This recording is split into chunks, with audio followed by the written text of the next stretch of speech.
waxaan rabnaa inaan marka hore ku bilowno inaan u habalyeeno maamulka SSC Khaatumo oo si rasmi ah loogu aqoonsaday inuu yahay maamul jira oo ka tirsan maamul goboleedyada hoos yimaada dowladda federaalka Soomaaliya muddo kadib oo SSC Khaatumo ay juhdi iyo dadaal badan ku bixinaysay siday maamul gaar u noqon lahayd xalay ra'iisul wasaaraha Soomaaliya ayaa u aqoonsaday ila dhageysta marka hore codka ra'iisul wasaare Xamse Cabdi Barre oo u aqoonsaday maamul rasmi ah maamulka SSC Khaatumo dheer ku sheegaya in SSC Khaatumo ay tahay deegaan iyo maamul Soomaaliyeed oo ka tirsan dowladda federaalka ee Soomaaliya.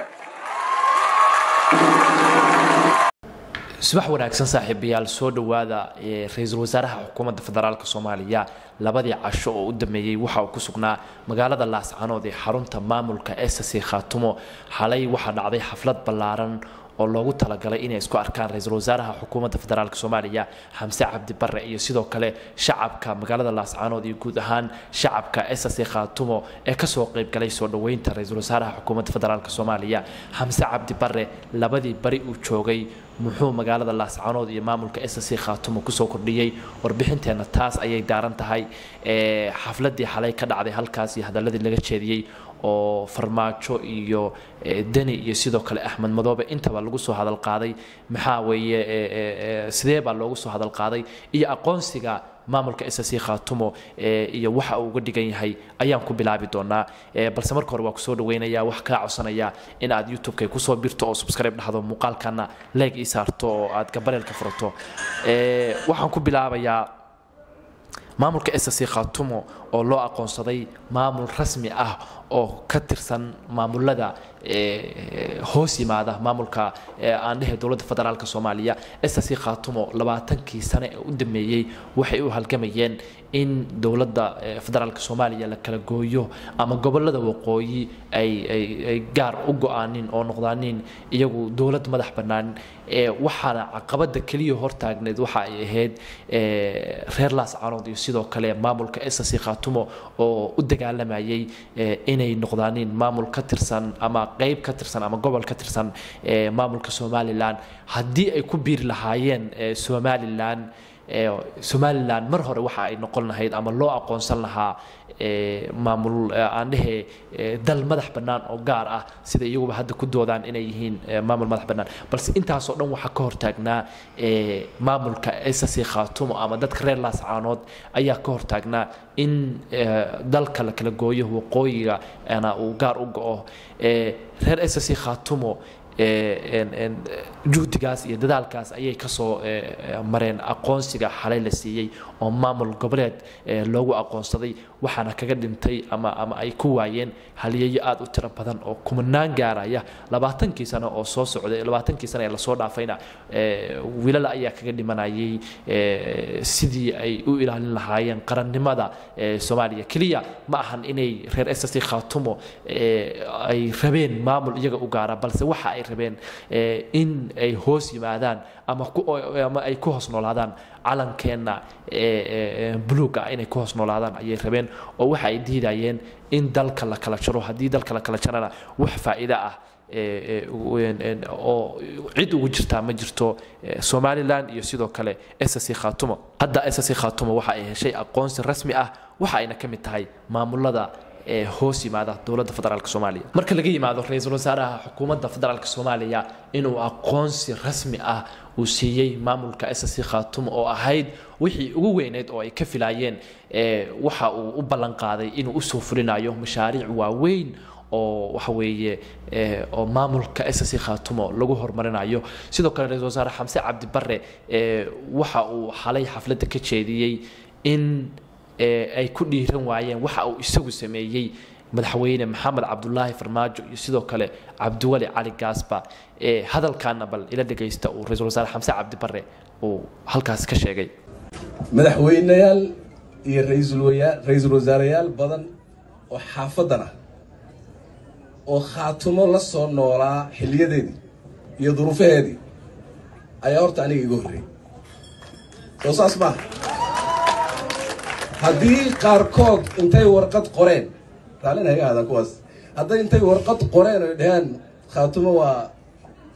waan aqoonsanaynaa haddana ay ka daba tageen ay jeexjeexeen qaarkoodna ay kuwa adkaatay oo ay dhaheen war waa su'aal adaga naga daayay anigu horta warqadiina waa qoray waxa uu sheegay in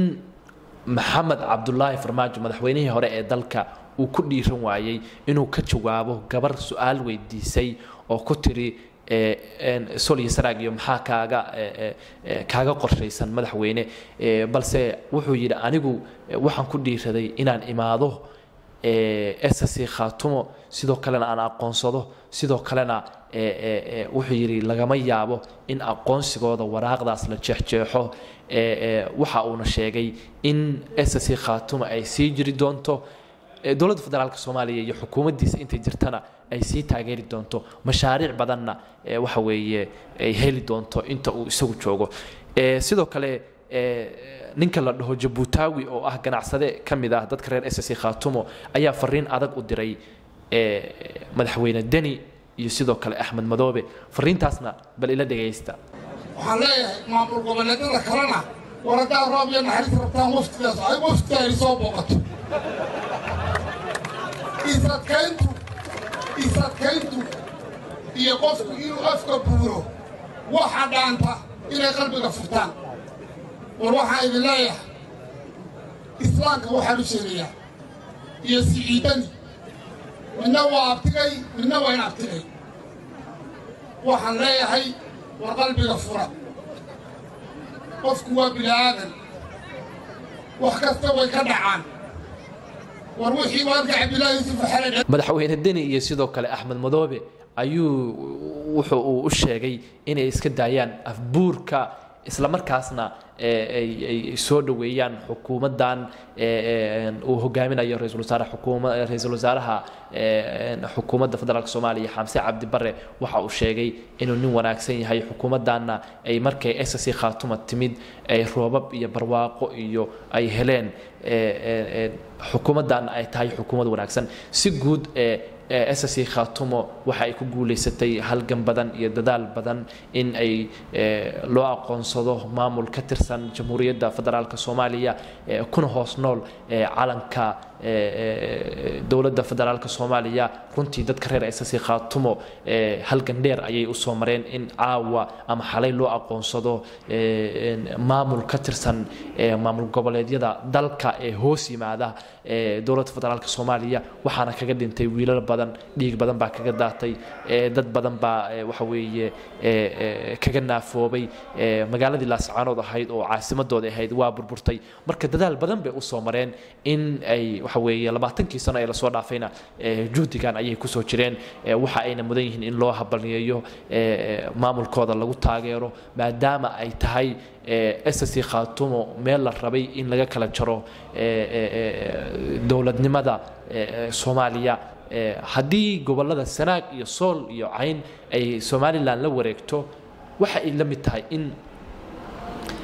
mid tahay in dalkii la kala jaray oo hadii lagu